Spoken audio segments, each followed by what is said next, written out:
Welcome to chemistry in space YouTube channel.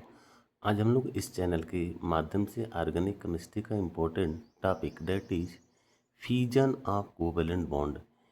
Covalent bond जो carbon carbon and carbon hydrogen के बीच में जितने भी ऑर्गेनिक कंपाउंड होते हैं उस बॉन्ड का fusion fusion means breaking of bond.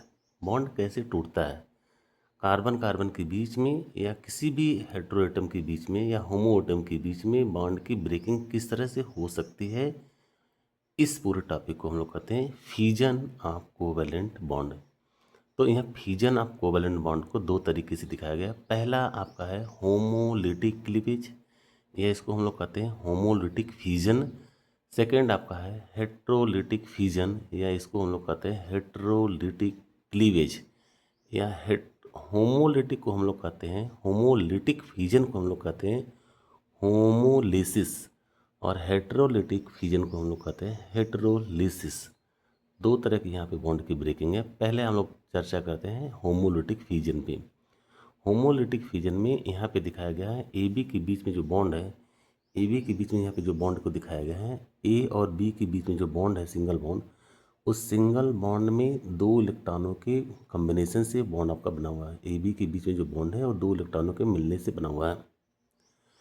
इस बॉन्ड को यदि सनलाइट या अल्ट्रावायलेट लाइट के प्रेजेंस में रिएक्शन कराया जाए तो ये बॉन्ड आपका ब्रेक हो जाता है, और इस तरह से ब्रेकिंग होती है कि एक सिंगल इलेक्ट्रॉन बी के पास चला जाए और दूसरा सिंगल इलेक्ट्रॉन ए के पास चला जाए। तो यहाँ पे जो प्रोडक्ट आपका बनेगा A radical plus B radical, और इन्हीं दोनों रेडिकल के कॉम्बिनेशन को हम लोग कहते हैं फ्री रेडिकल।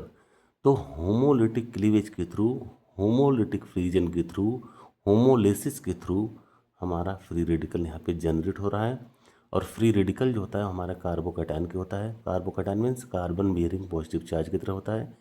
रेडिकल तो दिख रहा है लेकिन इलेक्ट्रॉन डिफिशियंट स्पीसीज है।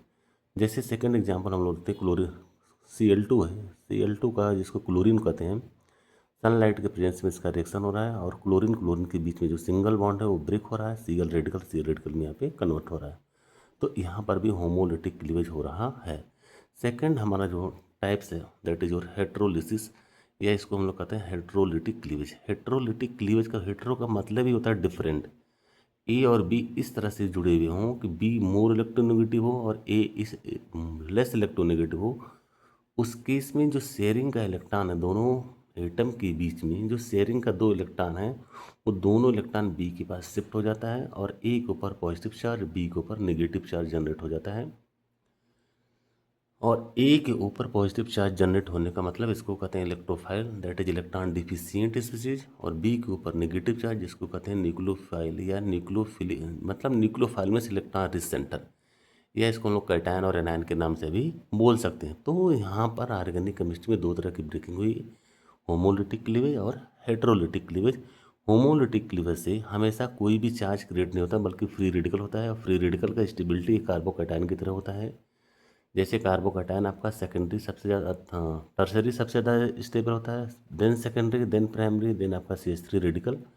उसी तरह से हमारा जो कार्बोकैटायन की तरह ये आपका फ्री रेडिकल भी होगा, और इसमें भी स्टेबिलिटी का सेम ऑर्डर होगा जिसको हम लोग नेक्स्ट वीडियो के माध्यम से देखेंगे।